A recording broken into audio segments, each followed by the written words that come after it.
Ready ಆಗಿದೆ ಗೋಡಂಬಿ rice. ಈಸಿಯಾಗಿ 5 ನಿಮಿಷದಲ್ಲಿ ಮಾಡ್ಕೋಬಹುದು. ಟೇಸ್ಟು ಸೂಪರ್ ಆಗಿರ್ತೈತಿ. ಗೋಡಂಬಿ ರೈಸಿಗೆ ಬೇಕಾಗಿರುವ ಪದಾರ್ಥಗಳು: ಒಂದು 10 ಗೋಡಂಬಿ ತೊಗೊಂಡೀನಿ, ಒಂದೆರಡು ಯಾಲಕ್ಕಿ ತೊಗೊಂಡೀನಿ, ಒಂದು ಸ್ವಲ್ಪ ಚಕ್ಕೆ, ಒಂದು 5 ಲವಂಗ, ಒಂದು 5 ಹಸಿಮೆಣಸಿನ್ಕಾಯಿ, ಒಂದು ಸ್ವಲ್ಪ ಕೊತ್ತಂಬರಿ, ಒಂದು ಸ್ವಲ್ಪ ಪುದೀನಕ್ಕಿಂತ ಕೊತ್ತಂಬರಿ ಜಾಸ್ತಿ ಇರಬೇಕು, ಪುದೀನ ಸ್ವಲ್ಪ ಇರಬೇಕು ಫ್ಲೇವರಿಗಷ್ಟೇ. ಒಂದು ಪಾವಷ್ಟು ರೈಸ್ ಮಾಡಿಟ್ಟಿನಿ. ಈ ಥರ ಉದುರಾಗಿ ಮಾಡ್ಕೋಬೇಕು ರೈಸನ್ನು. ಒಗ್ಗರಣೆಗೆ ಸೋಂಪು 1 ಸ್ಪೂನಷ್ಟು, ಒಂದು ಯಾಲಕ್ಕಿ, ಒಂದು ಸ್ವಲ್ಪ ಕರಿಬೇವನ್ನ ಕ್ಲೀನಾಗಿ ತೊಳೆದಿಟ್ಟಿನಿ, ಒಂದು 5 ಲವಂಗ, ಒಂದೆರಡು ಪೀಸಷ್ಟು ಚಕ್ಕೆ, ಪಲಾವ್ ಎಲೆ, ಚಕ್ರ ಮೊಗ್ಗು, ಮರಾಠಿ ಮೊಗ್ಗು, ಜಾಪತ್ರಿ, ಉಳ್ಳಾಗಡ್ಡಿ. ನಾನು ಮೀಡಿಯಮ್ ಸೈಜ್ ಉಳ್ಳಾಗಡ್ಡಿ ತೊಗೊಂಡು ಸಿಪ್ಪೆ ತೆಗೆದು ಕ್ಲೀನಾಗಿ ತೊಳೆದು ಈ ಥರ ಉದ್ದುದ್ದ ಕಟ್ ಮಾಡಿಟ್ಟೀನಿ. 1 ಸ್ಪೂನಷ್ಟು ಅಲ್ಲ ಬೆಳ್ಳುಳ್ಳಿ ಪೇಸ್ಟ್, ಉಪ್ಪು, ಒಗ್ಗರಣೆಗೆ ಎಣ್ಣೆ. ಗೋಡಂಬಿ ರೈಸ್ ಹೇಗೆ ಮಾಡೋದು ನೋಡೋಣ ಬನ್ನಿ. ನಾನು ಒಂದು ಮಿಕ್ಸಿ ಜಾರ್ ತೊಗೊಂಡಿನಿ. ಈಗ ಮಿಕ್ಸಿ ಜಾರಿಗೆ ಚಕ್ಕೆ ಲವಂಗ ಹಾಕೋಣ, ಹಾಗೆ ಯಾಲಕ್ಕಿ ಹಾಕೋಣ, ಗೋಡಂಬಿ ಹಾಕೋಣ, ಹಸಿಮೆಣಸಿನ್ಕಾಯಿ ಹಾಕೋಣ. ಈ ಥರ ಮುರಿದು ಹಾಕೋಣ ಹಸಿಮೆಣಸಿನ್ಕಾಯಿನ.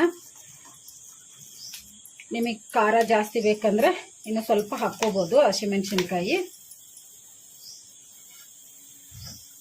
ಪುದೀನ ಹಾಕೋಣ, ಕೊತ್ತಂಬರಿ ಹಾಕೋಣ,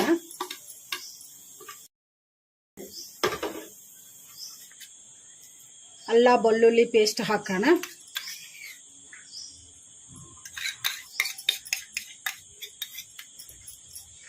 ಒಂದು ಸ್ವಲ್ಪ ನೀರು ಹಾಕಿ ಮಿಕ್ಸಿ ಮಾಡ್ಕೊಂಬಿಡೋಣ.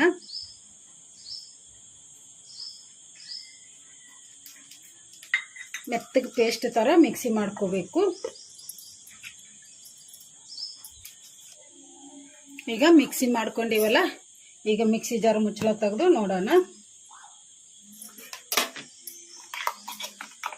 ಈ ಥರ ಮೆತ್ತಗ ಪೇಸ್ಟ್ ಥರ ಮಾಡ್ಕೋಬೇಕು.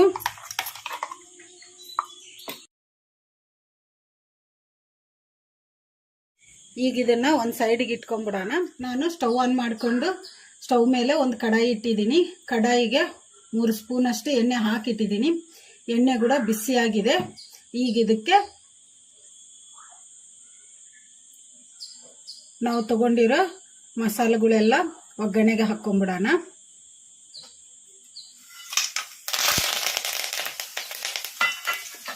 ಕಲಿಸ್ಕೊಂಡ್ಬಿಡೋಣ. ಮಸಾಲೆಗಳೆಲ್ಲ ಫ್ರೈ ಆಗಿದಾವಲ್ಲ, ಈಗ ಇದಕ್ಕೆ ಉಳ್ಳಾಗಡ್ಡಿ ಹಾಕೋಣ. ಕಲಿಸ್ಕೊಂಡ್ಬಿಡೋಣ. ಉಳ್ಳಾಗಡ್ಡಿ ಲೈಟ್ ಗೋಲ್ಡನ್ ಬ್ರೌನ್ ಕಲರ್ ಬರೋವರೆಗೂ ಫ್ರೈ ಮಾಡ್ಕೊಂಡ್ಬಿಡೋಣ. ಈ ಥರ ಕಲಿಸ್ಕೊಂತ ಫ್ಲೇಮು ಮೀಡಿಯಂ ಫ್ಲೇಮಲ್ಲಿಟ್ಟು ಫ್ರೈ ಮಾಡ್ಕೋಬೇಕು. ಉಳ್ಳಾಗಡ್ಡಿ ಫ್ರೈ ಆಗಿದಾವಲ್ಲ, ಲೈಟ್ ಬ್ರೌನ್ ಕಲರ್ ಬಂದಿದ್ದಾವೆ. ಈಗ ಇದಕ್ಕೆ ನಾವು ಮಿಕ್ಸಿ ಮಾಡಿಟ್ಟಿದ್ವಲ್ಲ ಮಸಾಲ, ಗೋಡಂಬಿ ಮಸಾಲ, ಈಗ ಇದನ್ನ ಒಗ್ಗರಣೆಗೆ ಹಾಕ್ಕೊಂಡ್ಬಿಡೋಣ.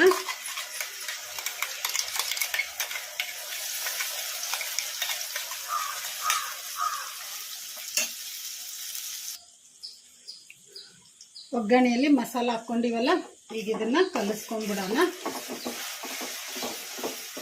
ಚೆನ್ನಾಗಿ ಮಸಾಲ ಹಸಿ ವಾಸನೆ ಹೋಗೋವರೆಗೂ ಫ್ರೈ ಮಾಡ್ಕೊಂಡ್ಬಿಡೋಣ. ಮೀಡಿಯಂ ಫ್ಲೇಮಲ್ಲಿ ಈ ಥರ ಕಲಿಸ್ಕೊಂತ. ಈಗ ಮಸಾಲೆ ಹಸಿ ವಾಸನೆ ಹೋಗಿದೆ. ಈಗ ಇದಕ್ಕೆ ಒಂದು ಸ್ವಲ್ಪ ಕಟ್ ಮಾಡಿಟ್ಟಿರೋ ಪುದೀನ ಹಾಕೋಣ.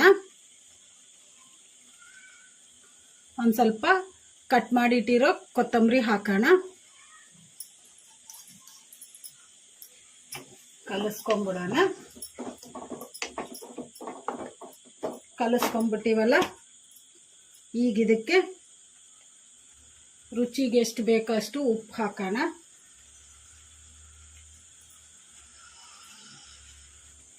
ಕಲಿಸ್ಕೊಂಡ್ಬಿಡೋಣ. ಕಲಿಸ್ಕೊಂಡ್ಬಿಟ್ಟಿವಲ್ಲ, ಈಗ ಇದಕ್ಕೆ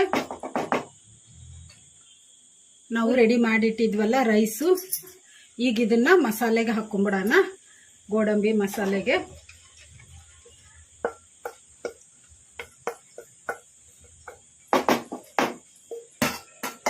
ಕಲಿಸ್ಕೊಂಡ್ಬಿಡೋಣ.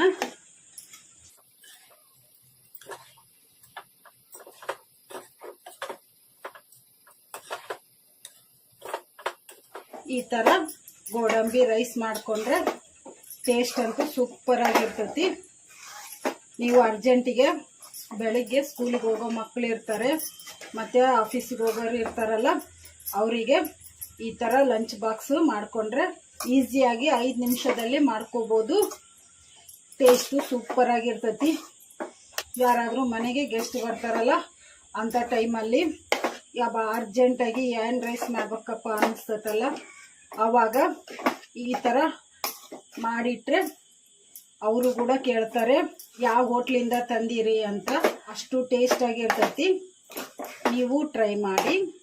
ಚೆನ್ನಾಗಿ ಕಲಿಸ್ಕೊಂಡಿವಲ್ಲ, ರೆಡಿ ಆಗಿದೆ ಗೋಡಂಬಿ ರೈಸ್. ಸ್ಟವ್ ಆಫ್ ಮಾಡಿಕೊಂಡು ಸರ್ವ್ ಮಾಡ್ಕೊಂಬಿಡೋಣ.